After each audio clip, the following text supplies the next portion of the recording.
Suman TV ప్రేక్షకులకి నమస్తే. ఈ మధ్య హాస్పిటల్‌లో జనాలు బాగా నిండిపోతున్నారు. ఇది కొన్ని సంవత్సరాలుగా జరుగుతున్నదే. కానీ ముఖ్యంగా అప్పుడెప్పుడో క్యాన్సర్ అంటే వాళ్ళకొచ్చిందంట అని మాట్లాడుకునేటోళ్ళం. కానీ ఇప్పుడు ఏదైతే పాండమిక్ అనేది ముదిరిన తర్వాత అందరింట్లో ఒక పేషెంట్ తయారయ్యారో, సేమ్ వే క్యాన్సర్‌కి కూడా ప్రతి ఒక్కరింట్లో ఒకరికి లేదా ఇద్దరికి ఏదో ఒక ఆర్గాన్‌కి సంబంధించిన క్యాన్సర్ రానే వస్తుంది. ఎందుకు? ఇది కదా తెలుసుకోవాలి. దానికి ఒకవేళ ఆల్రెడీ క్యాన్సర్ వచ్చిన వాళ్ళైతే ఎలాంటి డైట్, ఎలాంటి ఫుడ్ తీసుకోవాలి? ఎందుకంటే వాట్ వి ఈట్ ఈస్ వి ఆర్‌సెల్ఫ్ కదా! అందుకోసం. సో, వీటన్నిటికి సంబంధించిన విషయాలు మేము మాట్లాడబోతున్నాం. ప్రతి ఒక్కరికి చాలా పనికొస్తది ఈ టాపిక్. సో, ఈరోజు ఈ విషయాల పైన మనతో డిస్కస్ చేయడానికి, మనకి మంచి మంచి విషయాలు చెప్పడానికి డాక్టర్ గారున్నారు మన స్టూడియోలో. So, he is doctor Uday Kumar Punukollu, senior consultant medical and hemato oncologist, Renova century hospitals నుంచి వచ్చారు ఈ డాక్టర్ గారు. సో, ఆయనతో మాట్లాడదాం, తెలుసుకుందాం. నాకు గూడా కొన్ని ప్రశ్నలున్నాయి అడిగేస్తా. మీరు గూడా వినేయండి. సార్ నమస్తే. నమస్తే అండి. సో, సార్ నిజంగా నేను ఇందాక అన్నట్టుగా క్యాన్సర్ అనేది కామన్ అయిపోయింది. ఒకప్పుడు క్యాన్సర్ అంటే భయపడిపోయేటోళ్ళం మనమంతా గూడా. బట్ ఇప్పుడు ఎట్లా అయిపోయిందంటే ఇప్పటికి భయం ఉంది. బట్ ఫిర్ బీ పెరిగిపోతున్నాయి అవి. ఎవరు జాగ్రత్తలు తీసుకోవట్లే అసలు. అసలు ఎందుకు ఇంతగా క్యాన్సర్ వస్తుంది జనాలకి? సో, దీనికి మల్టిపుల్ ఫ్యాక్టర్స్ ప్లే అవుతాయి. ఒకటేంటి అంటే ఇంక్రీజ్డ్ అవేర్‌నెస్ జనాల్లో అవగాహన బాగా ఎక్కువ రావటం వలన. హుహు. సెకండ్ అంతకుముందు ఏం క్యాన్సర్ ఉన్నా గానీ హైదరాబాద్‌కే వచ్చేవాళ్ళం. అవును. Now there is lot of access.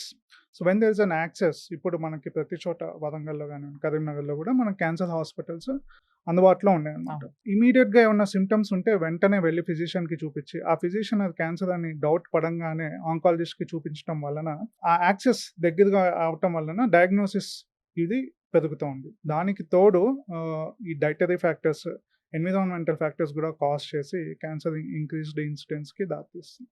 మామూలుగానే ఫుడ్ మనం ఈ మధ్య విపరీతంగా తింటున్నాం. అది జంకే మాక్సిమం. బట్ ముఖ్యంగా క్యాన్సర్ ట్రీట్మెంట్ తీసుకుంటున్న వాళ్ళు కీమో గాని, రేడియేషన్స్ ఏవైనా జరుగుతున్న వాళ్ళైతే ఎలాంటి డైట్ తీసుకుంటే బావుంటుందంటారు? సో, ఈ క్యాన్సర్ పేషెంట్స్‌కి ఏంటంటే వెయిట్ మెయింటైన్ చేయటం అనేది important madam. Yes. So, weight గనక తగ్గితే మన కీమో డోస్ వెయిట్, హైట్ బట్టి ఉంటుంది. Height is a constant thing. Weight keeps on changing depending on what you take. So, weight తగ్గితే కీమో డోస్ తగ్గుతుంది. కీమో డోస్ తగ్గితే ఎఫెక్ట్ తగ్గుతుందనమాట. Okay. So, whatever it is they have to maintain weight అనమాట. Hmm. So, అందులో ఏం తీసుకోవాలంటే it should be a combination of starchy food and protein food. Okay. Starchy food అంటే carbohydrates ఎక్కువగా ఉండే ఫుడ్. అన్నము, మొక్కజొన్న, హ్మ్. మిల్లెట్స్. ఓకే. ప్రోటీన్ ఫుడ్ అంటే వెజిటేరియన్స్‌లో మిల్క్, పప్పులు. నాన్ వెజ్‌లో వచ్చేసి చికెన్, ఫిష్ ఒక కాంబినేషన్. ఈ కాంబినేషన్ తీసుకొని వెయిట్ మెయింటైన్ చేసుకోవాలి. నేను కొన్ని రోజుల క్రితం ఒక ఫారెన్ డాక్టర్‌ది ఒక చిన్న వీడియో చూసినప్పుడు హి సెడ్ థట్ ఆయనకి ఒకవేళ క్యాన్సర్ వచ్చినట్టయితే ఆల్ కైండ్స్ ఆఫ్ షుగర్ ఆపేస్తా నేను.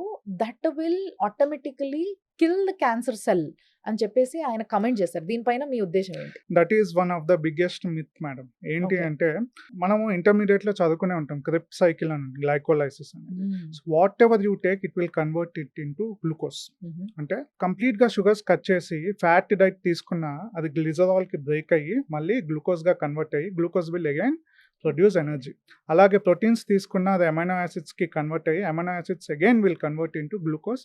గ్లూకోజ్ నుంచి మళ్ళీ అది బ్రేక్ అయ్యి ఎనర్జీ ఇవ్వాల్సిందే. సో, హుహు. ఏది తీసుకున్నా the end point will be glucose. Okay. And cancer అసలు ఈ కాన్సెప్ట్ ఎలా వచ్చిందంటే క్యాన్సర్ కణాలకి గ్లూకోజ్ అవసరం. సో, గ్లూకోజ్ కట్ చేస్తే క్యాన్సర్ కణాలు చచ్చిపోతాయి అనేది హ్మ్. ఒక వాదన. హ్మ్. బట్ మనం గుర్తుపెట్టుకోవాల్సింది ఏంటంటే క్యాన్సర్‌కే కాదు నార్మల్ సెల్స్‌కి కూడా గ్లూకోజ్ అనేది చాలా చాలా important. And whatever you do ఫైనల్‌గా అది గ్లూకోజ్‌కి కన్వర్ట్ అవ్వాల్సిందే. సో, ఇప్పుడు కీటో డైట్ ఉంది అనుకుందాం.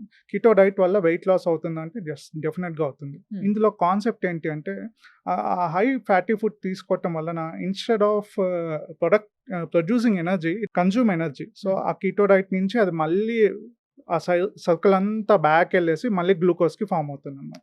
సో, ఆ ఓకే. గ్లూకోజ్ తయారు చేసుకోవటానికి ఎనర్జీ తీసుకుంటుంది బాడీ. ఒక సైడ్ మన క్యాన్సర్ పేషెంట్స్‌కి ఏంటి ఎనర్జీ కావాలి. అంటే మనం ఎనర్జీ ఇవ్వాల్సింది పోయి ఎనర్జీ తీసుకుంటాం. So, okay. వీళ్ళలో ఆల్రెడీ క్యాన్సర్ కెకెక్సీ అనే కండిషన్ ఉంటుంది. అంటే హ్మ్. మజిల్ లాస్ ఇవన్నీ బాగా ఎక్కువగా ఉంటాయి. అలాంటి ఓకే. వాళ్ళకి ఇలాంటి ఫుడ్ ఇచ్చి గ్లూకోజ్ కట్ చేస్తే ఇంకా సివియర్‌గా వెయిట్ లాస్ అనేది ఎక్కువగా సో, ఉంటుంది. That we keto should never do. Diet అనేది అసలు క్యాన్సర్ పేషెంట్స్ ఎవరు కూడా తీసుకోవాల్సిన డైట్ తీసుకోకూడదు. కాదు.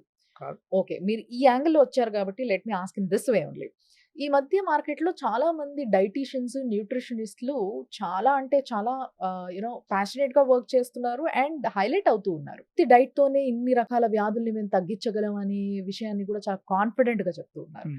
అందులో కొన్ని రకాల డైట్స్ ఉన్నాయి. హ్మ్. ఫర్ ఎగ్జాంపుల్ దాంట్లో ఇందాక మనం మాట్లాడుకున్నట్టుగా ఒకటి కార్బ్స్‌ని మొత్తం కట్ చేయడం, ఓన్లీ ప్రోటీన్ డైట్ అండ్ మీరన్నట్టుగా keto diet which is most of the time we have fat and protein.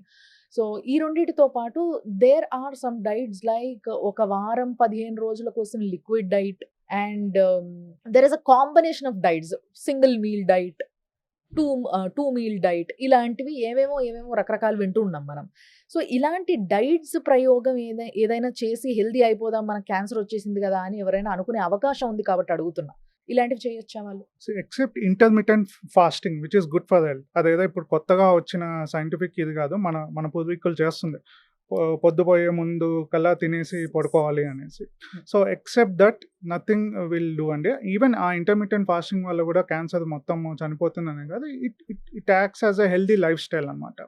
So చాలా మంది పేషెంట్స్ ఏం తినాలి అనే కంటే కూడా ఏం తినకూడదు అనేది అడుగుతూ ఉంటారు అనమాట.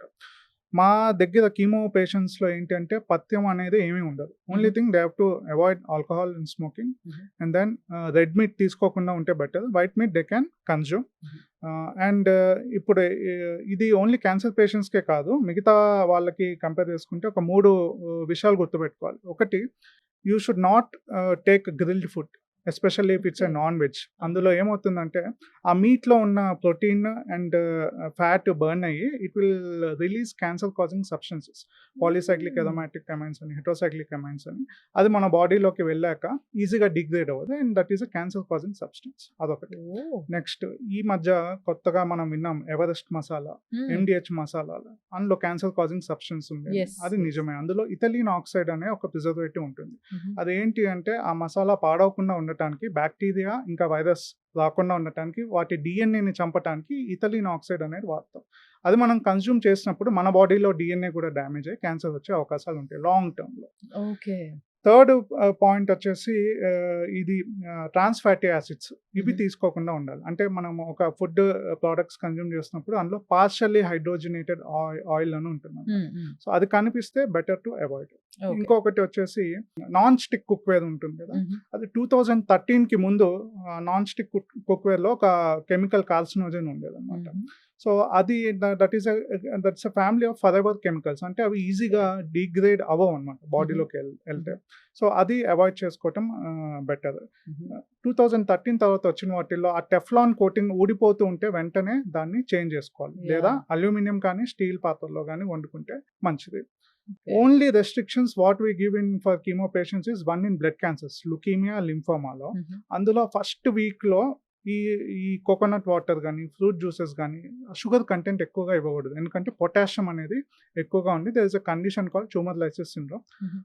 బాడీకి అది మంచిది కాదనమాట.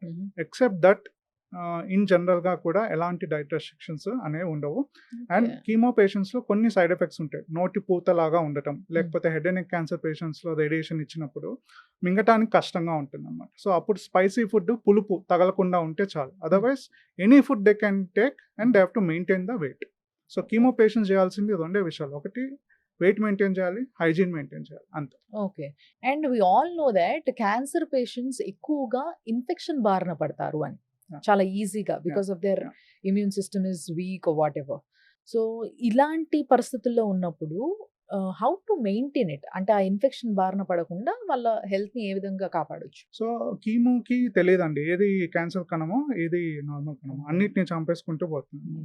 సో అందుకే we give a gap, usually 3 weeks అట్లా ఇస్తాం. ఈ టైంలో ఏంటి అంటే ఒక బేస్ లైన్ పాయింట్కి కణాలన్నీ పడిపోతాయి అండ్ మెల్లగా రికవర్ అవుతుంది అనమాట. ఆ పాయింట్లో ఇన్ జనరల్గా ఒక హెల్దీ పేషెంట్ ఒక మనిషి ఇంకొక మనిషి మీద తుమ్మినా దగ్గినా ఏమి ఇన్ఫెక్షన్ ఉండదు. బట్ ఈ క్యాన్సర్ పేషెంట్స్లో ఏంటంటే వైట్ బ్లడ్ సెల్స్ తక్కువగా ఉండటం వల్ల ఇన్ఫెక్షన్ క్యాచ్ అయ్యే అవకాశాలు చాలా ఈజీగా ఉంటాయి. సో అందుకని క్రౌడెడ్ ప్లేసెస్కి ఎక్కువగా వెళ్ళకూడదు, ఫంక్షన్స్కి వాటికి వెళ్ళకూడదు, డైలీ స్నానం చేయాలి, ఇంట్లో ఫుడ్డే తినాలన్నమాట. అదేదో మళ్ళీ ఫ్రిడ్జ్లో పెట్టుకుని చేసుకోవటం ఇలాంటి ఆ బేసిక్ హైజీన్ మెయింటైన్ చేసుకుంటూ ఉంటే ఇన్ఫెక్షన్స్ అవ్వకుండా ఉంటాయి. అండ్ చాలా మంది ఈ మధ్య ఒకటి బాగా మీరు టీవీలో చూసినట్టయితే పసుపు, పచ్చి పసుపు నీళ్లను మరగబెట్టి తాగినప్పుడు క్యాన్సర్ తగ్గింది 4థ్ స్టేజ్ అనే ఒక వార్తని మనం విన్నాం. అది ఎవరి విషయంలో ఏంటి అనేది మనం డిస్కస్ చేయకపోవడమే కరెక్టు. బట్ ఇలాంటివి విన్నప్పుడు జనాల్లో ఒక అవునా! అలా జరిగిందా అయితే మనకు కూడా ఛాన్స్ ఉంటదేమో అన్న ఒక ఆవేశంలో ఏదైనా స్టార్ట్ చేయొచ్చు. దీనివల్ల నష్టం ఏమైనా ఉందా? లేకపోతే లాభం ఉంటుందా? లేకపోతే నిజంగా తగ్గే అవకాశం ఉందంటారా? నష్టం అయితే లేదండి నిజం ఓకే. చెప్పాలంటే. బికాస్ టర్మరిక్ ఇది ఏదేదో కొత్తది కాదు ఇందాక యాంటీబయాటిక్. చెప్పుకున్నట్టు. It has high antioxidant and anti inflammatory properties.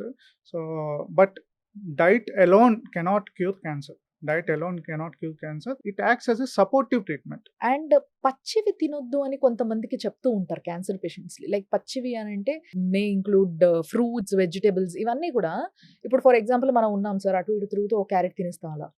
అటు ఇటు తిరుగుతూ బీట్రూట్ తినేస్తాం. లేదా ఫ్రూట్స్ ఏవైనా యాపిల్ ఏదైనా కనిపిస్తే తినేస్తాం.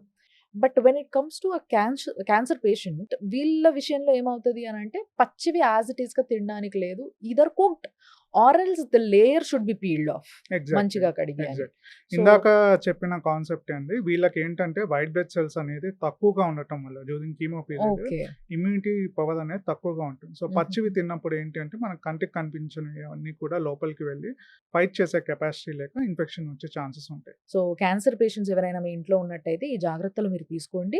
డైట్ మంచిగా ఇవ్వండి. వాళ్ళకి శక్తినివ్వండి. వాళ్ళు పోరాడుతున్నారు with the disease what they have. దానికి ఇంకొంచెం సపోర్టివ్‌గా మీరు మెంటల్ స్ట్రెస్‌తో పాటు ఈ ఫుడ్‌ని కూడా ఈ తక్కువగా ఇచ్చారనుకోండి, వాళ్ళు మొత్తం క్షీణించిపోతారు. దాని బదులు కొంచెం మెంటల్‌గా వాళ్ళకి రిలీఫ్ ఇవ్వండి. కూర్చోబెట్టి కౌన్సెలింగ్ ఇవ్వండి. దాంతో పాటు మంచి ఫుడ్‌నివ్వండి. అద్భుతంగా ఉంటారు. అంతేనా సార్? అంతే. Thank you so thank much you. Sir. Thank you so much.